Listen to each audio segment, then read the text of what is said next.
Okay, I got you going here, and tell me a story. You could look at me. Never mind that. Right here. Well, you got to get used to it. My eyes wander. I'm over here.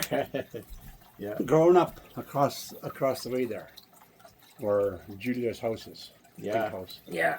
The trees on this side of it. There was a rodeo arena there. Okay. And Well, that's just where- can you hold on a second? I'm gonna take a look at where you're talking about. in and around where that old blue truck is. To your right, or to the left over here, and over here. Oh yeah, yeah, On this side of those trees was a rodeo arena. yeah. Okay, okay. So people came from different areas to ride. Yeah. So Okay. like I was telling you, I seen Missa riding, I seen Jackpot riding, and I seen Matthew. I seen Tom White there a lot, but I never seen him ride. I think he was a pickup man or something, but I know that he used to go there a lot. And I always knew he wore a red shirt and rode a Palomino horse. Wow. That was Tom. But also Jim Clement, Yeah. he also had a red shirt and Palomino horse. Okay. 'Cause Okay. he used to go to rodeos on a train. He used to put his horse on a train to go to rodeos. On the train. Yeah.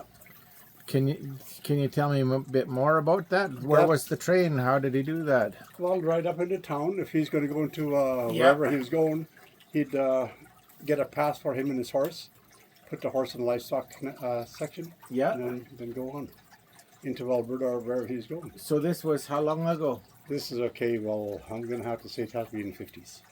1950s. It has to be in the 50s. So back then you could put a horse on a train and just go somewhere. Oh, yeah. Well, how do you think all these, when they went, these guys, there was quite a bit of them that used to go and ride it in Calgary. Yeah. Yeah. So they'd all go up by train. Oh wow. Yeah. Wow. Because my uncles used to go up there, and my dad and them, Ignatius. It's actually So- quite a bit from here. So, what were you born in the 1940s? No, 51. 51. Oh, okay, okay. I'm just a young guy. Yeah. So the first few years, I'm going to say, let's start with about when I'm 3. That's about when I start to remember. That's when I remember my grandmother. That is when we start. That's when I start remembering the horses that were here. Your grandmother was who? Josephine, Sebastian, And where was she living at? right across here. In Okay. the old house that's burned down. Yeah. Not this one, but the other one. Okay. But then she also had a log house in the back yet. You know where the homestead was in the back that Joan Nicholas talks about and stuff. So that's where she was. That's where their log house was. Hmm. Then they had the horse barn or a hay barn next to it. A good sized hay barn. Yeah. So, do you remember seeing herds of horses on the definitely, reserve? definitely. Even myself as kids. We used to leave our house early in the morning and go way down. There's also a barn over by Elvis's Birdstones and a corral there kind of thing. Oh. We used to go to the end of the reserve, way down Bummers Flats, Yeah. at the bottom, and chase the horses up Oh yeah. with our whatever we do it on foot till we start catching, like we're after our king horses or our riding horses, and we chase them into the corral over by Birdstones, get what we needed, and then let the rest out. We'd go back. They'd either go back down the bottom, or else they'd go up on top. Did anybody own those horses? Oh yeah, my dad owned them, and Gus Williams. Yeah. And different people that had, let's say somebody had a team of 2 horses, and Yeah. one of them died. So they just turned the other one out for a while, or whatever. Oh. They're all easy. And then plus, all those, when you're up on top, you find those pens at different areas. About a Yeah. 10-foot. Yeah. Those were the people that were working with logs. They're using horses to skid logs. So they put their horses in there at night and feed them and everything, So that's why there's about, on southeast part of the airport, there was actually quite a bit of them. So And when then were they by- skidding with horses? What decade was that? I'm going to say with Sash and Door and just around Sash and Door time. Okay, so that's that's the Sash and Door came in during the war, isn't it? Yeah. Yeah, World believe War so. II. Because they were supposed to come in and take out all white spruce for airplane parts. Wow. That's how the reserves got wiped out with all our logs. I didn't know we had white We didn't have white spruce, but they took everything else. Oh. So when we got the timber money that Stumpage and stuff, that was part of it. Yeah. That's what that was for. Okay. But there was no white spruce down here. Okay. So that was their way of getting onto the reserve and logging it right out. Gee. So, did you grow up being like cowboy kind of lifestyle? That was in our blood. Tell me more about that. I started, okay, over here, let's get back to my grandma's time and chasing the horses up. We knew about rodeos as little kids because of my dad and stuff. So we started bucking the team horses and stuff like that. And my grandmother, she got kind of worried about us getting hurt or something. So she had my dad sell the horses. Because my dad was always in jail or whatever, or out working somewhere else, but wasn't around all the time in the summer. Wasn't there to really watch over us. So she didn't want to be responsible for one of us getting killed or something. And like, just the way kids are, you know. And she was scared of that. So your grandmother ordered the horses to be sold? Told the old man to get rid of them. Told the old man to get rid of them? The old man beat my dad, yeah. And that was a herd of horses? Okay, they started off, when the Mormons came in here in 61, my dad still had the two bucking horses, Rusty and Ginger. And Summerfeld bought them. But at that time, they were still taking wild horses off Baker Mountain. And they'd end up on reserve again. Yeah. See, before the Mormons got here, my dad and Matthew and all of them, they helped Charlie Harrison and stuff. They got some of those horses and they put them on reserve. And they're on reserve. The stud was on reserve for breeding. So when they chased them down here, that's the first time the stallion was in confinement kind of thing or whatever. But the stallion died the next day. I remember that. Yeah. Laying right out here. Oh. Yeah. So the stallion died at. Right out here, eh? Yeah, right by the pole, the telephone pole over there. Oh, right in that area. right over there. Okay, okay. And in over here, Yeah. over here, okay, there's going to be a little bit of bushes over here. If you were to dig that up, there'd be a lot of bones there. Bones. Bones, that was a horse graveyard. Right there. Yeah, right on the other side of the two fences. Oh, yeah? Way over where you see that brace, the brace and the thing there. Right in that area was kind of a gully. So right in that little gully there is that'd be kind of like a horse graveyard over horse there. graveyard, yeah. Because I remember a couple of horses being in there. Why was there a horse graveyard there?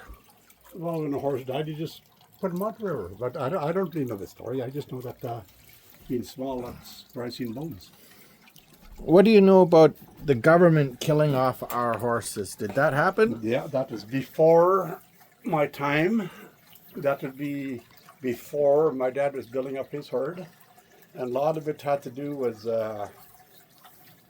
so the white men can get their grazing. Because you got to think way, way back when the missionaries got here, there were stories about my ancestors, my grandparents and stuff like that. My great-grandfather having about 250 head of horses. That's just him. Then on the other side is Isidore. And then the horses on this side would go from the St. Mary's probably right up to Finney Creek. And that was all arranged. And that's what the government was trying to get rid of. And then plus they were saying a lot of the horses were starving while they used to winter graze. There was no elk around here way back then. The elk didn't come into this area until the late 70s. Oh. So when people say, well, you got to look at the elk herd, that's bullshit. They're a nuisance. They came in way after. Yeah, now in the winters we have a couple hundred head of horses grazing here. Yeah. Elk. Okay. Or yeah, elk. Yeah. But prior to that, just be horses. So what I want to know is more about the what did the government do? And like I heard something about ears, selling the 5 ears. cents a ear is what they were paying people to shoot horses. An ear. An ear, yeah. So was 5 that cents a big horse. money? I guess back then it would have been. A nickel. Yeah. So if you don't like somebody, you just go and shoot their horses. Cut the ears off and bring the ears in. Yeah. And how But do then you there how was do you know also- this happened? I was told about it. Yeah. The last one that I heard talk about it was Vi. But that's way after. But way back in the day, right in about the early 60s when the Mormons were coming and we heard something similar like that. And the reason why the Mormons were brought in was because of the grass. Oh. Because there was grass fires. And the chief and council back at that time to get rid of that, bring the animals back Yeah. and graze it. Yeah. Then that was when they talked about horses being moved out of here. Okay. So then all the fences that were around people's property was torn down. When the Mormons' contract was over, they were supposed to come back and put the fence back up. Oh. So there was money put aside for that, Yeah. for the fencing, so whatever happened to that money. Oh, wow. Yeah. Yeah, now you could find on the reserve there's old fence wire, no posts and stuff. At some places. Yeah. Okay. So, about roughly how many head did they have back in the 30s or 40s? Did they say how many? I wouldn't know. I just remember, like, let's say when you'd ask Joan O'Neill about that, but I think that was about the time it's being cut down. And the main thing was to find pasture for the non-native kind of stuff. And plus, They wanted the grazing for cattle. Yeah. And one thing was to get rid of Indian horses. Oh, and to get rid of Indian horses. Yeah. Oh. But then, okay, let's go back onto that. My dad, my grandfather, and they used to brand their horses. Yeah. Same thing as when, and then when people start branding animals, darn well they're taking ownership and looking after them. Yeah. Yeah. Okay. So, I remember one of the elders talking about it sounded like thunder or something when they were coming. Did you ever hear that story? The horses? Yeah, when they come running over here from on top. I heard that not too long ago. I did hear horses running. I mean, I've seen it when I was a kid when my dad was chasing them. But I was down here in the patio, or underneath the patio, working on my water on my lawnmower. Yeah. And then I could hear some people shouting around and stuff like that. And then I didn't pay attention because of where my fingers and stuff were. I didn't want to let go of them. So then I got up really fast to see what the fuck was going on, and there was dust. It sounded like a bunch of horses went flying by and people chasing them. So there's dust out here and nobody. Oh. That was about maybe 5 years ago. Oh. And I was telling my niece about that. Oh, shit, it's just right in the afternoon, there's nothing around. It sounded like horses galloping, people chasing them. What did you think when that happened? Right off the bat, that my first thing was somebody was chasing horses. Because I've heard it before. Okay. And then all of a sudden it happened right here, and I just kind of, wow, I just got, not spooked, but then some reality button just kind of pushed back on the past. And when you looked, you saw the dust. I that said, was... there was dust. There was no wind or bugger all here. And there was dust. Oh. No horses or Summertime? nothing, huh? It's in the summer. It's in I'd say maybe August or so. Yeah. Yeah, I was working on my lawnmower. And then all of a sudden I heard all that in the afternoon. Yeah. Because right here, see where there's a fence post standing way over here? See these sticks? 1, 2, 3, there's trees. Yeah. Right on the other side of it is a fence post. That is the gate Okay. into the property. So that fence post, that's been there for years and years. Okay. That's when I put on Facebook, I'm going to put in my post. That's the one. Oh. It's a cedar post. Okay. Yeah. And that's the gate. That's where the horses come galloping into that gate and then come right across to the crowds across here. Yeah. Or else make a big circle in here first and then go to the crowds. So that was an experience then that you had there. Yeah. I heard something. That's the second time I heard a story. Something like that. Not exact, but something like that. I guess since I mentioned it, I'll tell you. Pete and Annie were driving to Creston. And then, I don't know, it was maybe evening or something, and Pete sat up. Oh, look out, look out, look out. And Annie said, what? She's driving. Don't you see those Indians? They got their horses and travois, and there's a whole bunch of them all in the old-time clothing crossing the road. And so that's what he saw. And for you to experience that is like that. Mm-hmm. Our ancestors are out there. Oh, yeah, yeah. Well, that's like Shelley the year before the fire. They'd hear drumming in the back.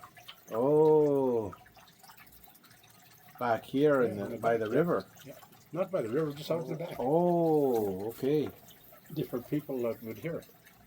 Yeah. Yeah. Okay. So you think back to what was all happening here way back in the day. Yeah. Because I know that they used to go behind there to go under the blanket and that. Yeah. And sweats and stuff over there. And all at the old homestead. Probably Sundance too. Not Sundance. No? No. Who told you about Sundance? Well, we used to have it. No, we never.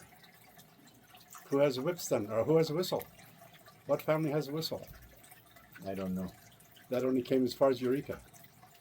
Oh, yeah. That's as far as Sundance came. Nobody up here's got a whistle. In Oh. order to have the Sundance and stuff, you have to have the whistle and brought to the family. The family keeps it. It stays in the family. Okay. I mean, that's my belief because I know that they had dances similar, but wasn't the regular.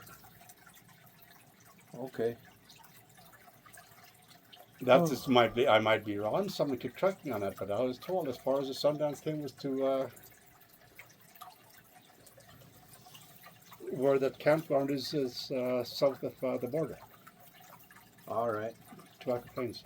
The campground, like Bluebird, or that Yeah, whatever that campground that is. hole in the ground? Yeah. That's a sacred site there. Yeah, and that's as far as it came. That's just what I was told. Oh.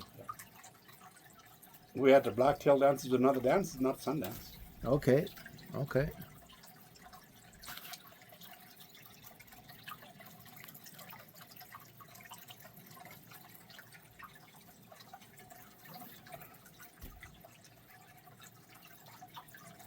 Because I would think if your family put on the Sundance, that's a tradition that it would have to be carried on, Yeah. passed on from one family member to the other.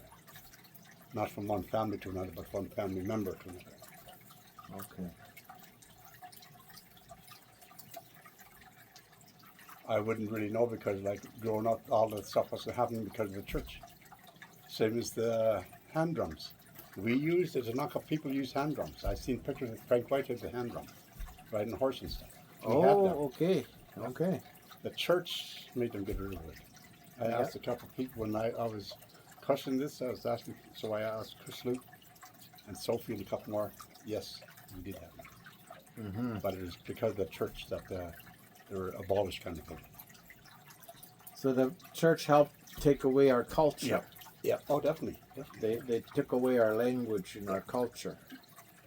And the government helped take away our horses. Yeah. Yeah. Starve the Indian. Take away their travel, take away their food, get rid of the buffalo. No. Wow. And did you ever hear stories about salmon or anything? Not really. Because our people were in the lands and more like into the hunting and stuff. So maybe someone into the salmon runs and stuff, but I don't. Yeah. I know that I had a picture. I don't know where my pictures are anymore. I had a picture of somebody, some families by the river, and they had a whole bunch of salmon drying. But I'm thinking that's over at Brilliant. You know the St. Mary's owns a piece of property there, a mile up the Kootenai and a mile up the Columbia for fishing purposes. I didn't know that. Where's it say that? Brilliant. You go to the college at Castlegar. It's somewhere in the college, church in the college. In the hallway or something? Somewhere, because there was a lady there that got hold of Leo Williams and myself Yeah. back in the 90s. Oh, And we talked about it, and that Leo went and he seen it. Yeah, St. Mary's owns it. oh, When the government was putting us in reserves and stuff and making St. Mary's reserve and stuff, the chief at that time said to put that land aside. at the No. 1 mile up both 1 mile, directions. yeah, both directions. The Columbia and the Kootenai for fishing purposes. Okay. Then they allowed the Dougalbar to stay there. yeah. Then as soon as the government and everybody was gone, the people went and kicked the Dougalbars out again. Oh. You see those, you know, when you're crossing the bridge, you see all those log or those cement stuff down the bottom, and the Kootenai where it runs into the Columbia. That's where the Dougalbar colony was, right at Rolligan. They had their main village up on top now, but before it was down the bottom. Okay. Okay. I So went did there, you? Yeah. Go ahead. I went there in 1998 or something like that. Too brilliant. We had a meeting with the Dougalbars. We were just kind of invited, and they were talking about this and that. And I think it was I and Leo, or I don't know who all went down there. But we had a supper with them. Yeah. What happened then? Well, we were just kind of talking about that property and everything else. And the Dougalbars were always welcomed by our people. You know, like our people welcomed some and some they didn't. The Yeah. Dougalbars were welcome. Yeah. Did anybody say anything about the other tribes around there though? Well, the snakes used to come up every now and then. There'd be the argument with the snakes and that kind of stuff, but not that much. Yeah. Then I talked about Arrow Lakes with Agatha and that family. They were the last ones out of that area. Agatha, Sebastian, I guess it would be, our Sam Pierre, that Sam Goodman, that family. They'd be both last ones out of that area, I think. Interesting.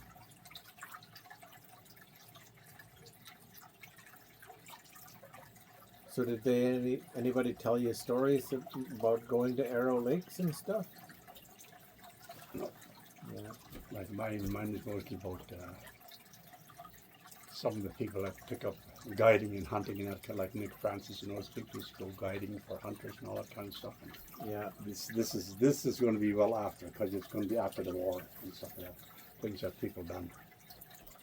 What about trails, horse trails and stuff like that? Do you know of any? And The only one that I know is the one that Ralph Corral showed me, is the South Kootenai Pass up over into Waterton Lakes. so where do you start to get on South Kootenai Pass? The flathead.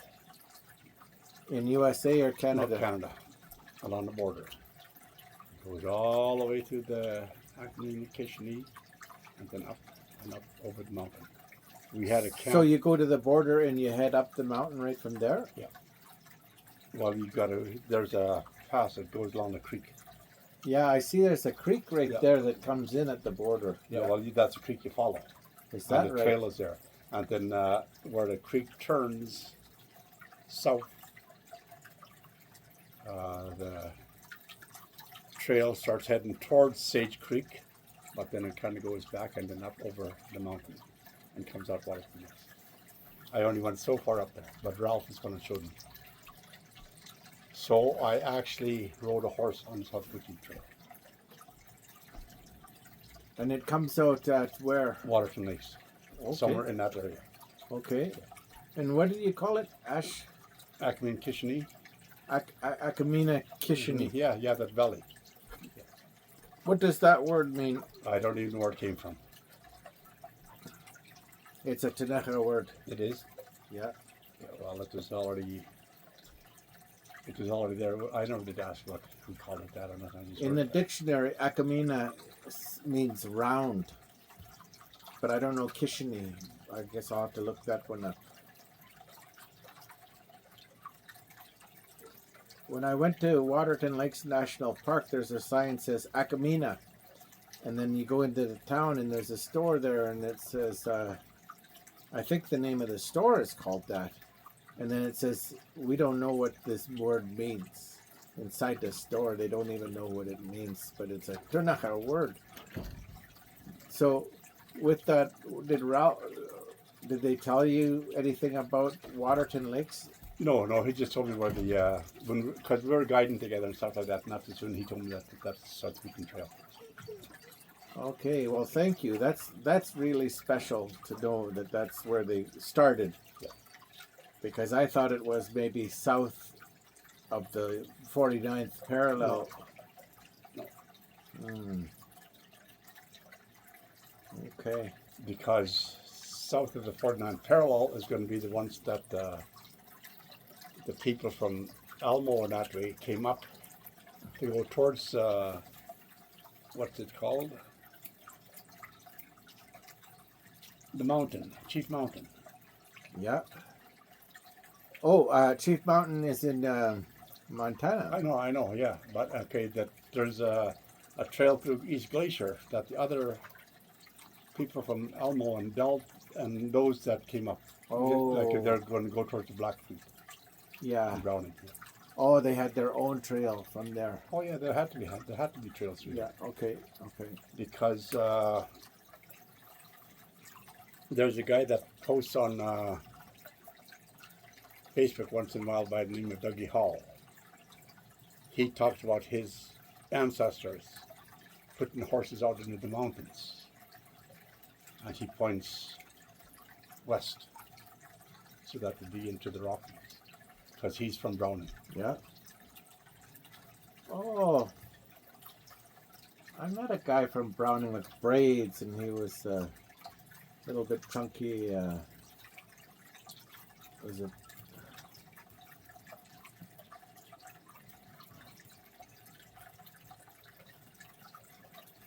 Something like Bernie or something like that. I'm trying to remember his name.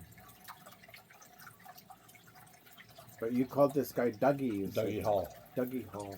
Yeah. He owns rodeo stock and stuff like that, and he gets called out to do talking at a lot of places. Something like Leroy Little Bear. Okay. Okay. So how do you know about Chief Mountain? Do we have a connection there? No, I just know from seeing it when I was. Oh, okay. All right. Well, Gordon, I want Road to the Sun. That's what I'm thinking. Yeah, the Road to the Sun. Road Yeah. to the Sun. Yeah. Yeah. And I think there's a book called People of the Past. That's what they talk about. That's a Ktunaxa book. People of the past. I Really? Hold it right there. Okay. You stay right there.